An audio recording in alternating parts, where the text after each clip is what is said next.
এক সময়ের কথা। বাংলাদেশের এক সবুজে ঘেরা গ্রামের নাম শান্তিপুর। এই গ্রামেই থাকত এক অদ্ভুত কিন্তু ভীষণ ভালো মানুষ। তার নাম হাল্ক। সবাই তাকে ডাকত সবুজ হাল্ক নামে, কারণ তার শরীরটা ছিল একটু সবুজ রঙের আর শক্তিতে সে ছিল 10 জন মানুষের সমান। কিন্তু হাল্ক কখনোই তার শক্তি দিয়ে কাউকে ভয় দেখায়নি। তার মনটা ছিল একদম শিশুর মতো সহজ আর পরিষ্কার। হাল্কের স্বপ্ন ছোটবেলা থেকেই। হাল্ক দেখত গ্রামের মানুষ কত কষ্ট করে দুধ, ঘি আর গরুর খাবার জোগাড় করে। অনেক খামারি ভেজাল দুধ বিক্রি করত, এতে মানুষ অসুস্থ হয়ে পড়ত। একদিন হাল্ক নিজের মনে বলল, আমি এমন একটা গরুর খামার বানাব যেখানে দুধ হবে খাঁটি আর মানুষ পাবে ভরসা। সেই দিন থেকেই হাল্কের জীবনের লক্ষ্য বদলে গেল।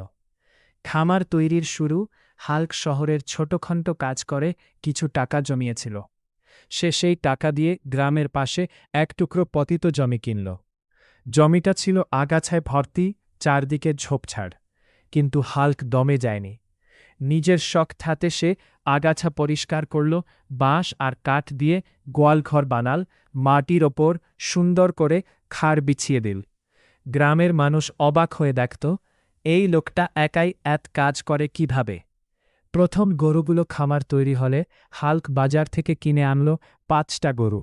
সে গরুগুলোর নাম রাখল রাজা, সবচেয়ে বড়; রানী, শান্ত স্বভাবের; মণি, খুব চঞ্চল; টুনি, দুধ বেশি দেয়; কালু, একটু জেদি। হাল্ক গরুগুলোর সাথে এমনভাবে কথা বলত যেন ওরা মানুষ।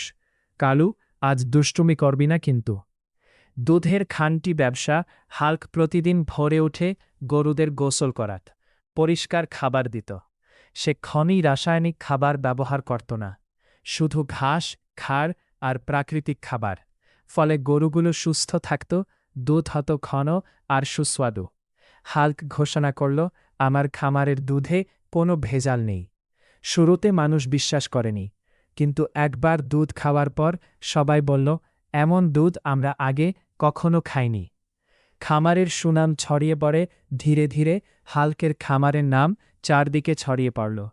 দূরের গ্রাম থেকেও মানুষ দুধ কিনতে আসতে লাগল। হাল্ক কখনো দাম বাড়াত না। গরিব মানুষ এলে সে বলত, টাকা পরে দিলেও চলবে।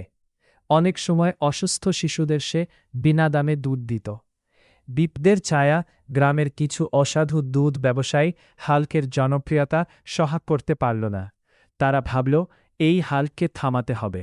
এক রাতে তারা খামারের বেড়া ভাঙার চেষ্টা করল, কিন্তু হাল্ক রেগে গিয়ে মারধর করেনি। সে শান্তভাবে গ্রামের মুরব্বীদের ডেকে এনে সব সত্যি বলল। সবাই একসাথে খামার পাহারা দেওয়ার সিদ্ধান্ত নিল। হাল্কের আসল শক্তি সেদিন গ্রামের মানুষ বুঝে গেল। হাল্কের আসল শক্তি তার হাত নয়, তার সততা, ধৈর্য আর ভালো মন। গ্রামের সবাই হাল্কের পাশে দাঁড়াল। বড় খামারের পথে কয়েক বছরের মধ্যেই গরুর সংখ্যা হল 30টা। খামারে কাজ পেল 10 জন বেকার যুবক। গ্রামের অর্থনীতি শক্তিশালী হল। হাল্ক এখন শুধু খামারি নয়, একজন আদর্শ মানুষ। গল্পের শিক্ষা। এই গল্প আমাদের শেখায়, বড় হতে শক্তি লাগে না, লাগে ভালো মন। সৎ পথে পরিশ্রম করলে সফলতা আসে। একজন সাধারণ গরু খামারিও হতে পারে নায়ক। শেষ কথা, সবুজ হাল্ক আজও তার খামারে গরুগুলোর সাথে হাসি মুখে কথা বলে। সূর্য ডোবার সময় সে আকাশের দিকে তাকিয়ে বললে, স্বপ্ন যদি ভালো হয়, পথ নিজেই তৈরি হয়।